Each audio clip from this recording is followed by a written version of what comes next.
Setiap muslim pasti ingin pandai membaca dan menghafal Al-Quran. Tapi beberapa saudara kita memiliki keterbatasan untuk bisa membaca dan memahaminya. Bagaimana perjuangan mereka yang punya keterbatasan untuk bisa memahaminya?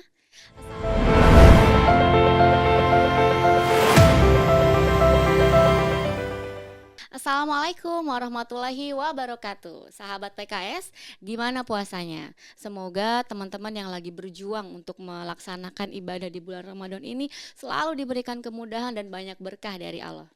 Hari ini di tengah-tengah kita sudah kedatangan seorang yang inspiratif.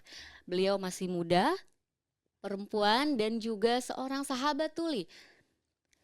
Salah satu tim penyusun Quran Isyarat dan juga pendiri dari Ibtisamah Mulia Learning Center. Kita kenalan dulu sama beliau. Assalamualaikum Kak Basima. Waalaikumsalam warahmatullahi wabarakatuh. Oke Kak Basimah, boleh diceritakan dulu nih Kak Basimah ini bagaimana perjalanannya sebagai seorang sahabat tuli bisa sampai hari ini?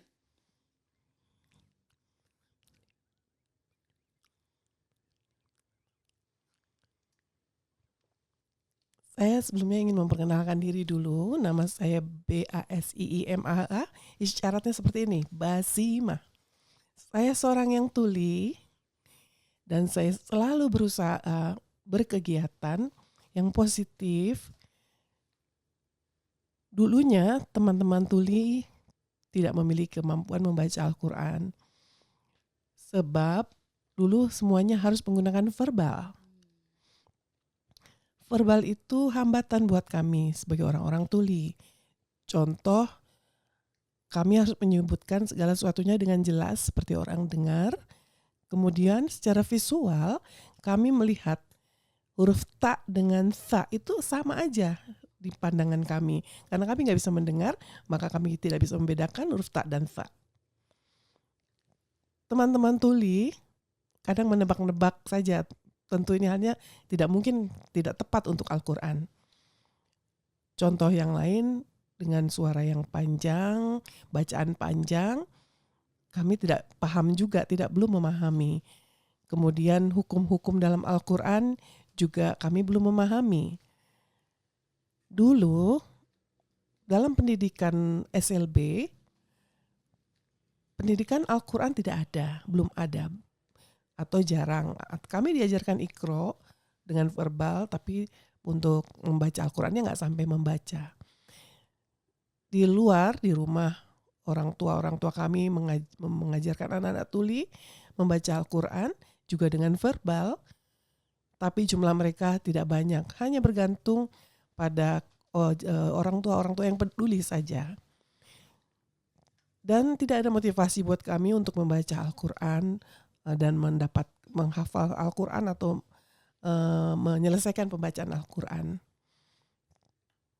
Nah sekarang ini Alhamdulillah dengan adanya Al-Quran Isyarat, kami sangat bersyukur sekali. Sedikit saya ceritakan keberadaan Al-Quran Isyarat ini. Kami dulu teman-teman tuli mengadvokasi kepada pemerintah untuk mendapatkan akses membaca Al-Quran, yaitu dengan membaca Al-Quran Isyarat. Saat itu kami mendatangi khususnya Kementerian Agama, dan Alhamdulillah saat itu Kementerian Agama banyak bertanya, mewawancara kami, dan mereka bersedia untuk memfasilitasi penyusunan Quran. Tentu kami harus mencari komunitas-komunitas Muslim tuli yang aktif dalam pengajaran agama atau Al-Quran. Kami mencarinya lewat media sosial. Dalam pencarian itu kami memilih dari Jakarta, dari Bekasi, dari Bandung, dari Jogja, dari Jawa Tengah, semuanya berkumpul. Dan kami semua saat itu berkenalan satu sama lain. Di komunitas-komunitas yang ada, ternyata kami memiliki perbedaan-perbedaan dalam membacakan Quran. Ada yang verbal, ada yang sama sekali belum, tapi hanya sedikit yang mau belajar Quran, tentu dengan menggunakan isyarat. Nah, di Bandung sudah ada, mereka membuat sendiri. Lalu di tempat lain belum mulai membuat Al-Quran isyarat. Kami di Jakarta hanya aktif berdakwah, tapi untuk membaca Al-Quran belum. Dakwah dengan penterjemah sudah ada, tapi untuk menerjemah Al-Quran belum ada. Diskusi-diskusi lalu kami lakukan hingga kami menyepakati, tidak mudah menyepakati itu semua. Ternyata kami memiliki perbedaan yang sangat kuat untuk menyatukan mereka, sangat sulit. Karena kemudian juga ada orang-orang mendengar yang ikut dalam tim kami, mereka memaksakan untuk tetap verbal, sedangkan kami sudah sampaikan, kami nggak bisa, kami menyerah kalau mesti verbal membaca Quran. Kami punya hak loh untuk bisa membaca Quran dengan cara kami sendiri. Dengan panjangnya proses ini membutuhkan waktu yang cukup lama, akhirnya kami bersama-sama, bekerja sama, berkolaborasi, hingga kemudian alhamdulillah sesudah perjalanan panjang ini kami bersepakat untuk memisahkan yang verbal dan yang isyarat. Dan kami, khususnya teman-teman tuli, berfokus untuk menyusun Quran isyarat mulai dari huruf hijaiyah, alif, bata, dan seterusnya, membutuhkan kesepakatan, diskusi-diskusi yang panjang, dan akhirnya kami sepakat untuk mengambil untuk huruf hijaiyahnya dari Arab Saudi. Kemudian yang kedua kami menyusun juga harokat. Di Arab Saudi belum menggunakan harokat, tidak menggunakan harokat. Lalu kami membuatnya di Indonesia pertama kali ya di dunia ini dengan Quran isyarat yang berharokat seperti ini, alif fathah digeser ke kanan. Ada beberapa yang ingin alifnya ke atas saat itu, ada yang ke kanan, ada maksudnya ke kiri. Ya demikianlah perbedaan-perbedaan itu muncul sehingga kami mencoba menguji penggunaannya ke atas, ke bawah, dan akhirnya dalam evaluasi ternyata ada kesulitan kalau yang ke atas ke bawah. Maka kami memilih yang digeser ke kiri dengan mengubahnya seperti ini. Ya. Nah, butuh proses yang panjang. Teman-teman tuli paham, teman-teman tuli tidak paham tentang hukum Quran karena belum pernah belajar Quran selama hidupnya. Alhamdulillah Kementerian Agama mau menjelaskan secara bertahap, pelan-pelan kepada kami tentang hukum-hukum, dan tentu saja ini membutuhkan waktu yang lama. Untuk memahami hukum ini tidaklah mudah buat orang tuli. Tentang konsepnya kami harus konversi dari verbal kepada isyarat. Setelah memahami ini semua, kami menyelesaikan Al-Quran itu. Lalu kami mencoba bagaimana kalau huruf sambung. Lalu kita akhirnya mencoba bertahap menyambung semua huruf demi huruf dengan harokatnya. Ternyata ada juga sedikit kendala-kendala, ada kekurang jelasan, maka kami diskusi kembali panjang waktunya, jumlah lama waktunya dari tahun 2021 hingga 2023. Berarti sekitar 3 tahun kami membahas ini. Setiap 1 bulan sekali kami bertemu di Jakarta. Kemudian yang berikutnya kami terus menguji pulang ke komunitas masing-masing, apakah ada hambatan atau tidak. Kalau tidak berarti udah oke, kami kemudian selesaikan dan kemudian kami sebarkan di seluruh Indonesia. Di tahun 2023 awal sudah ditetapkan, sudah diputuskan penggunaan Quran isyarat ini seluruh Indonesia, dan pertama kali ditetapkan adalah metode kitabah, yaitu huruf demi huruf diisyaratkan. Yang kedua ada metode tilawah. Nah, semuanya sudah mulai disosialisasikan hingga hari ini ya Kak ya. Alhamdulillah anak-anak teman-teman tulis senang bisa membaca Al-Quran dengan mudah karena ada aksesnya. Ya. Seperti itu Kak. Aduh, aku terbawa emosi sebentar. Masya Allah, perjuangannya hebat banget ya berarti ya. Jadi malu sama diri sendiri karena dikasih kesempurnaan sama Allah kayaknya masih malas baca Quran gitu. Ya jadi teman-teman nih buat sahabat PKS, malu sama teman-teman tuli, mereka dengan keterbatasannya aja berusaha untuk bisa memahami dan membaca Al-Quran gitu. Jangan sampai ini jadi penghalang bagi kita semua untuk bisa membaca apalagi menghafalkan Quran tanpa keterbatasan. Oke, tadi kita sudah mendengarkan bagaimana perjalanan Kak Basimah dengan tim penyusun Quran Isyarat merumuskan panjang sekali tadi ya, dari yang pengennya seperti ini, ada yang pengennya seperti ini, ternyata akhirnya sampailah di kesimpulan Quran Isyarat ini. Kita pengen sama-sama melihat bagaimana para sahabat tuli ini melantunkan Quran Isyaratnya. Gimana kalau kita sekarang minta diperagakan seperti itu?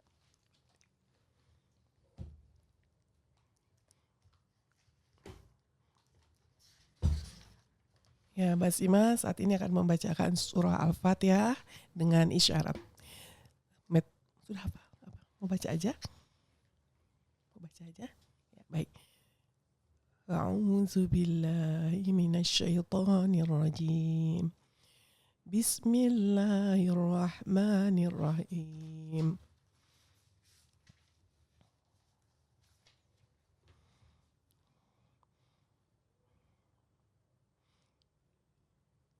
Isyarat Bismillahirrahmanirrahim, huruf per huruf dengan harokat Alhamdulillahi Rabbil Alamin Ar-Rahmani Rahim Maliki Yaumiddin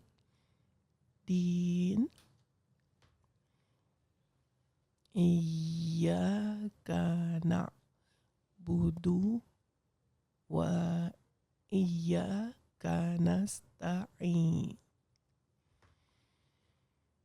Ihdinas siratal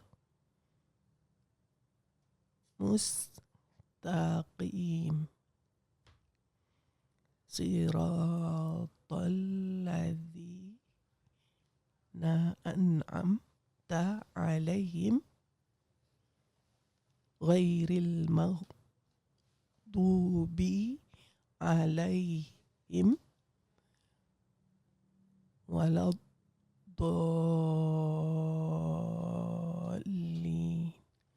Masya Allah. Sadaqallahul azim. Tadi sudah diperagakan bagaimana sahabat tuli membaca Al-Quran Isyarat.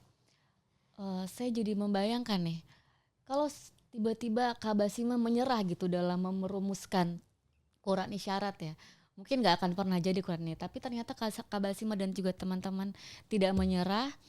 Apa sih makna Quran bagi seorang Basimah? Saya tidak menyerah. Apa makna Qurannya? Kak Sarah nanya ulang sedikit lagi. Oke, apa makna Quran bagi seorang Basimah sampai tidak menyerah untuk bisa merumuskan Quran bagi sahabat tuli ini?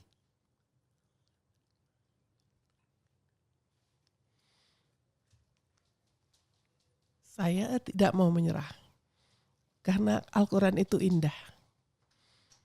Kedua, saya ingin berusaha terus hingga mencapai kesetaraan antara orang dengar dan orang tuli dalam membaca Al-Quran. Kami semua bersungguh-sungguh untuk bisa sama seperti bisa menghafal, bisa membaca. Karena aku melihat kenyamanan orang-orang mendengar Al-Quran, pasti ada suara yang indah di sana. Nah, kami mengkonversikannya dengan isyarat yang indah. Kami melihat dengan visual sama, kami juga menikmati indahnya Al-Quran. Jadi tentu dalam hal itu saya tidak akan menyerah untuk sampai menghasilkan Al-Quran Isyarat. Ya, seperti itu. Masya Allah. Pasti juga pencapaian Kak Basimah ini tidak terlepas dari peran orang tuanya. Di sini dari tadi mungkin ada yang penasaran ya, siapa orang di sebelah saya yang begini-begini dari tadi melakukan isyarat? Kak Basimah boleh memperkenalkan siapa nih orang di balik perjuangan Kak Basimah? Ya, saya ingin mengenalkan umi saya, ibu saya hari ini sebagai juru bahasa isyarat membantu Basimah. Nama beliau Nur Indah. Beliau ini adalah seorang umi yang bisa berbahasa isyarat karena memiliki kesadaran bahwa bahasa isyarat dan budaya tuli adalah untuk mencapai kesetaraan. Beliau selalu bersama dengan saya ikut terlibat dalam komunitas tuli juga. Tujuannya tentu agar beliau bisa berbahasa isyarat dan Basimah bisa mengembangkan diri ya dengan cara seperti apa, dengan beliau melihat contoh-contoh yang sudah ada. Kedua, beliau mensupport semua termasuk keberadaan bahasa isyarat, dan sehingga Basimah dengan bahasa isyarat bisa mengungkapkan isi hati Basimah. Masya Allah. Terima kasih Basimah sudah mengenalkan. Kerjasama antara anak dan orang tua yang bisa menciptakan banyak prestasi dan juga banyak manfaat bagi orang lain. Oke Kak Basimah, selama berjuang nih baik sebagai seorang sahabat tuli maupun merumuskan Quran isyarat, bagaimana sih suka dukanya, masa-masa up and down-nya, boleh diceritakan?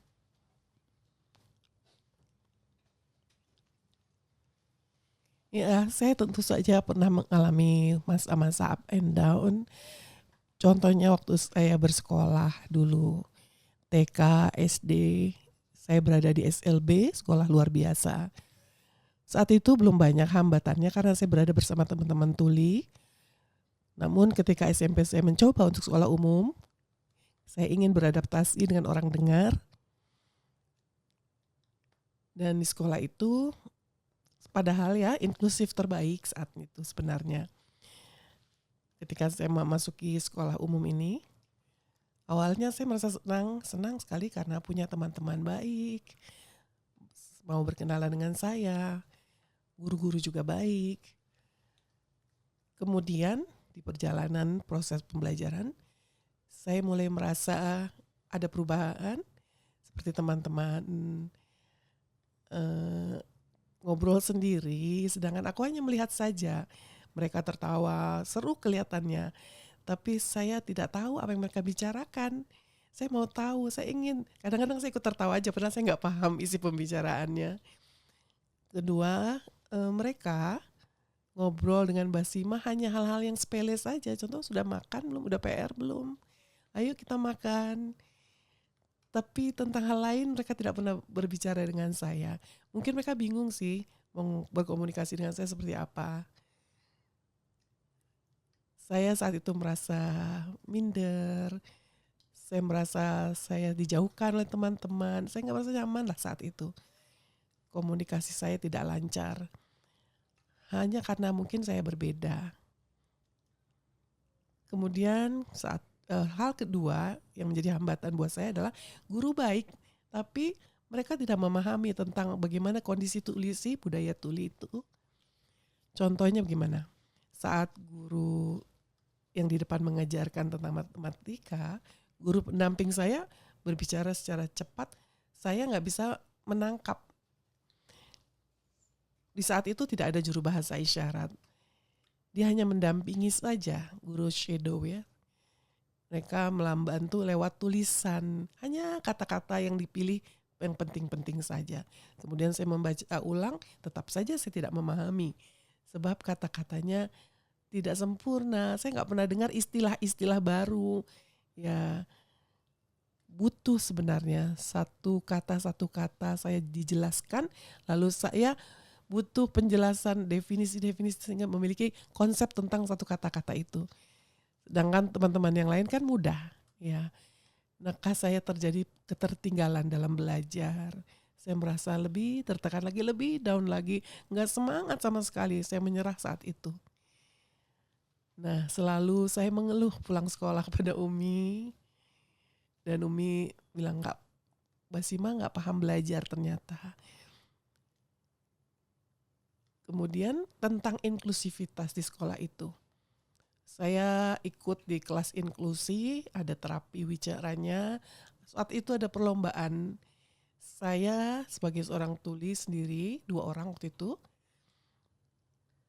Dan teman-teman lainnya autis yang banyak jumlahnya.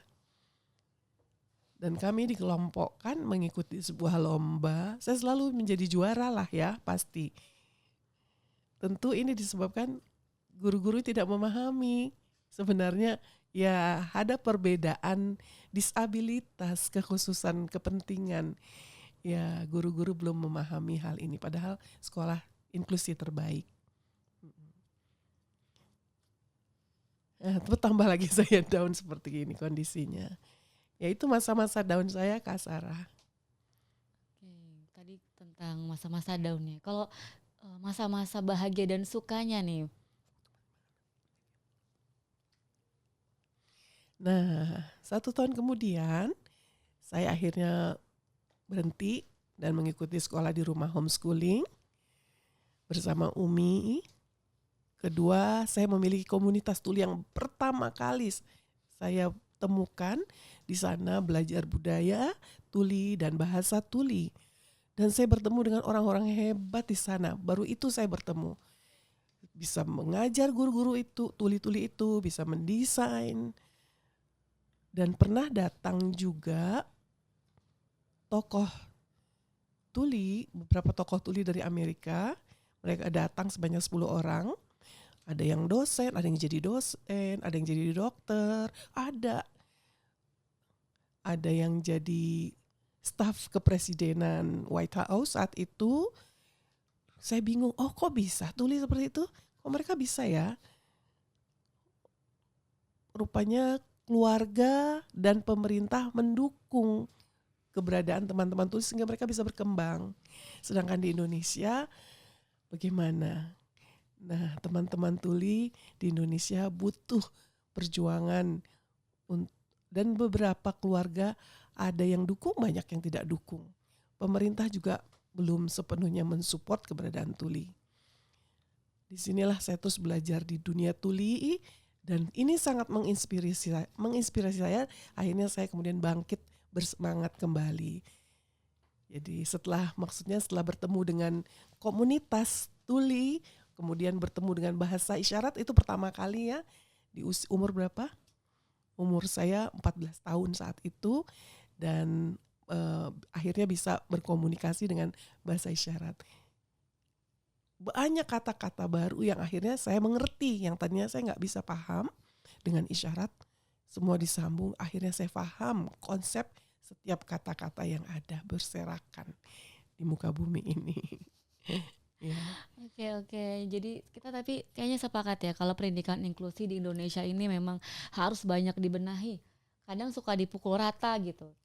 Pokoknya ini disabilitas dikumpulkan jadi satu. Padahal sebenarnya masing-masing disabilitas walaupun yang sama kondisinya pun kadang tingkatnya masih berbeda. Jadi sebenarnya tidak bisa kita samaratakan sehingga mempengaruhi kemampuan belajarnya nanti dan juga prestasi belajarnya. Seperti itu. Seperti yang mungkin tadi Kak Basima sampaikan. Sekarang Kak Basima kegiatannya apa nih setelah Kak Basima selesai menjadi tim penyusun Quran Isyarat? Kira-kira kesibukannya saat ini apa? Sekarang Basima mengajar. Basima mengajar di TK dan SD untuk anak-anak tuli. Yang kedua, saya juga menghadiri undangan-undangan motivasi untuk kalangan anak-anak muda.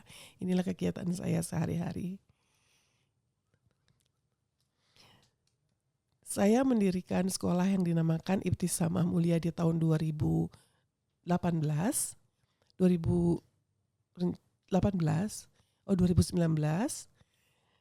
Sekolah ini saya namakan Ibtisamah Mulia, berisi anak-anak tuli. Karena saya ingin sekali anak-anak tuli ini kemudian lebih baik daripada pengalaman saya sendiri. Sekolah di sini ada kelas juga untuk orang tua belajar berbahasa isyarat. Buat kami ini adalah hal yang paling penting dan wajib agar mereka bisa berkomunikasi dengan anak mereka di rumah. Nah, pendidikan atau mengajar sama seperti sekolah lain, ditambah dengan mempelajari Al-Quran. Masya Allah, saya lihat anak-anak ini semangat sekali dan berlomba-lomba dalam belajar Iqra. Mereka ingin cepat memahami. Kadang-kadang mereka saling bertanya, kamu Iqra berapa? Aku Iqra 5, aku Iqra 6 dong gitu ya. Jadi mereka saling berlomba.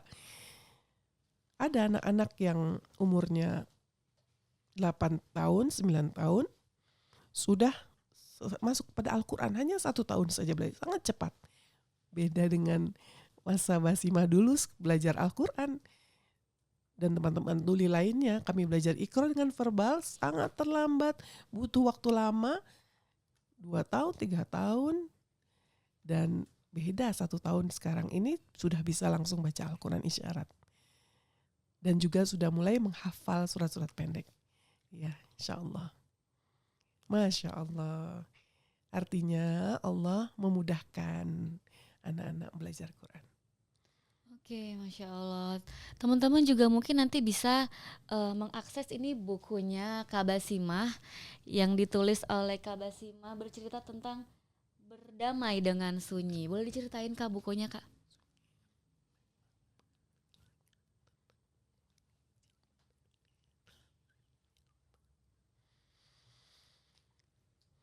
Buku ini berdamai dengan sunyi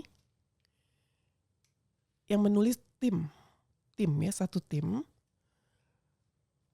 Mereka pernah datang ke sekolah, kemudian waktu itu bertemu dengan saya dan mereka terinspirasi. Dan saya ceritakan semua pengalaman-pengalaman saya. Isinya tentang bagaimana Mbak Simah dari dulu kecil lahir sebagai seorang tuli dan terus berproses hingga sekolah di SMA sampai SMA dan berkomunitas bersama teman-teman tulis dan seluruh aktivitas Basima lainnya. Dan sampai saya menikah juga ada ceritanya di sana. Masya Allah. Kalau ada yang mau pesan, silakan ya, nanti hubungi siapa. Hubungi kita di bawah ini, mungkin ada Instagram Kak Basimah, bisa nanti lewat DM gitu ya untuk bisa memesan buku ini. Ternyata Kak Basimah ini sudah menikah dan di sini diceritakan juga bagaimana proses pernikahannya Kak Basimah dengan suami. Boleh diceritakan Kak? Pernikahan kami alhamdulillah tahun 2023. Saya menikah dengan seorang tuli asli dari Sukabumi, namanya Khalil.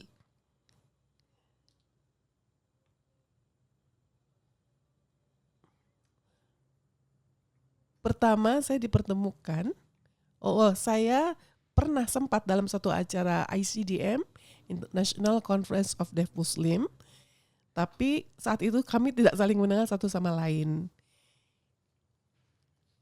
Berikutnya kami diperkenalkan oleh seorang teman. Khalil seorang yang beraktivitas kegiatan tuli di Sukabumi. Kemudian pernah juga ikut acara PKS Khalil di Sukabumi. Ya, sebagai apa? Presenter? Beliau sebagai narasumber juga tentang dunia budaya tuli. Waktu itu di PKS Sukabumi. Alhamdulillah setelah menikah dan pindah di Bekasi, saat ini beliau berusaha mencari pekerjaan dan sekarang sudah bekerja dan kami pun sudah memiliki seorang anak laki-laki yang usianya saat ini sudah 1 tahun. Alhamdulillah. Ya, seperti itu Kak. Masya Allah, sangat menginspirasi ya. Ternyata Kak Basimah ini berjodoh juga dengan seorang sahabat tuli dan mungkin keduanya bisa saling sharing ke lebih banyak sahabat tuli bagaimana perjalanannya sama-sama juga seorang yang aktif di komunitas-komunitas tuli. Betul Kak, seperti itu. Ada yang mau ditambahin lagi dari ceritanya? Ada mau ditambahkan? Cukup ya.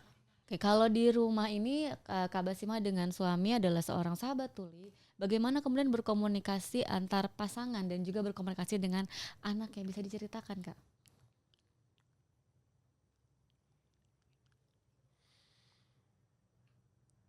Kami berdua selalu berdiskusi bagaimana cara berkomunikasi dengan anak-anak kami yang dengar. Kak Lil itu dengar. Maka kami bersepakat untuk mengulang-ulang isyarat makan misalnya bobo, kemudian susu, kami ulang-ulangi terus agar dia juga memahami bahasa kami. Hingga sekarang ini umur 1 tahun, beliau sudah mulai respon dan bisa mulai berisyarat susu. Kedua, saya lihat dia bisa berisyarat no nggak boleh gitu ya, nggak boleh. Dia sudah paham 2 isyarat ini, alhamdulillah.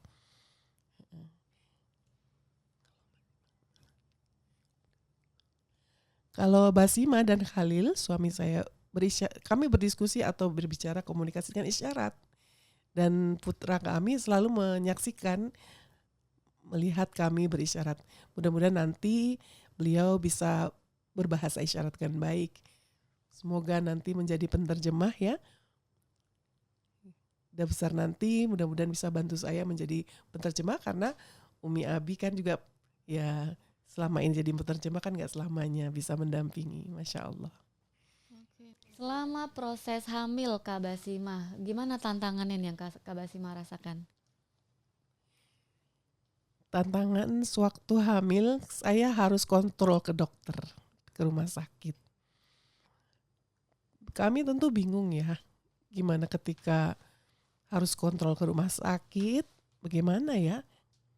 Kemudian yang kedua, kami rasa kami butuh pendamping. Sebenarnya kami bisa sendiri ya, daftar dan sebagainya, tapi takutnya dokternya gak sabar berkomunikasi dengan kami. Bisa saja kami menulis maksudnya.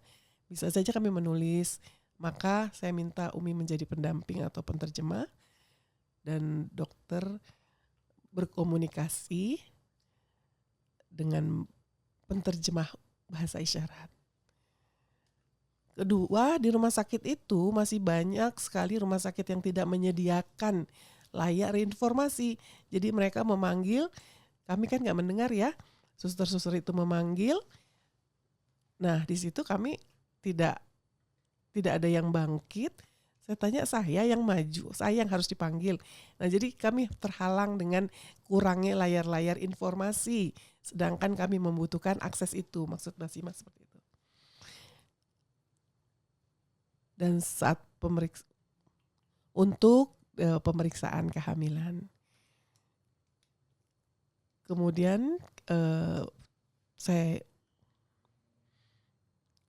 ketika itulah proses selama saya hamil, kendala-kendalanya di rumah sakit aja. Yang lain-lain tidak ada kendala ya. Cuma masalah ke rumah sakit aja.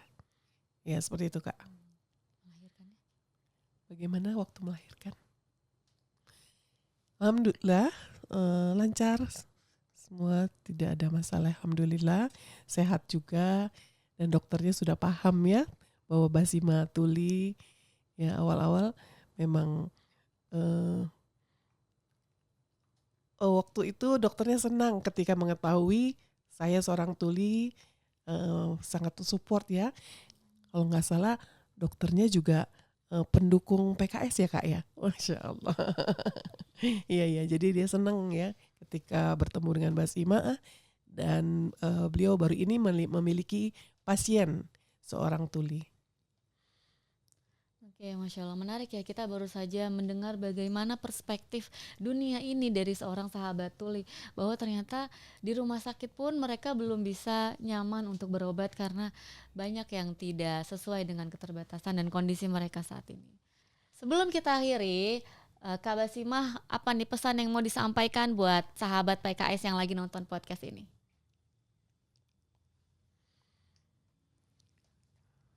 Untuk teman-teman sekalian, sahabat PKS, kami teman-teman tuli sudah berusaha untuk mendapatkan kesetaraan dengan teman-teman dengar. Kami mengusahakan hak yang sama dengan teman-teman dengar.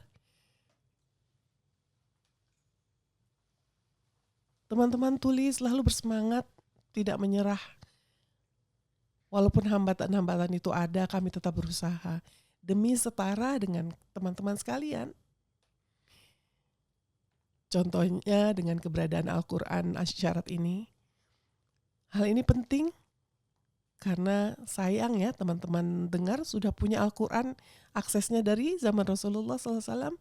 sampai saat ini, nah, Masya Allah, mudah mendapatkan akses Quran, betul kan? Tapi teman-teman tuli, kami sekarang baru saja mendapatkan akses ini. Kalau teman-teman tuli demikian kuat berusaha untuk dapat maju, jangan sampai teman-teman terdengar malah sekarang malah menyerah, malas terhadap Al-Quran. Jangan ya, ayo kita semangat agar kita sama-sama setara. Itulah harapan saya. Masya Allah, terima kasih banyak Kak Basima sudah meluangkan waktu untuk berbagi dengan kita semua di sini, memberikan banyak inspirasi supaya kita lebih semangat mengamalkan Al-Quran. Teman-teman juga jangan mau kalah, yuk semuanya di bulan Ramadan ini mari kita berlomba-lomba untuk membaca Quran, menghatamkan Quran, juga mengamalkan yang kita baca dari Al-Quran itu. Semoga semua diberikan kemudahan untuk bisa mengejar target-target ibadah di bulan Ramadan.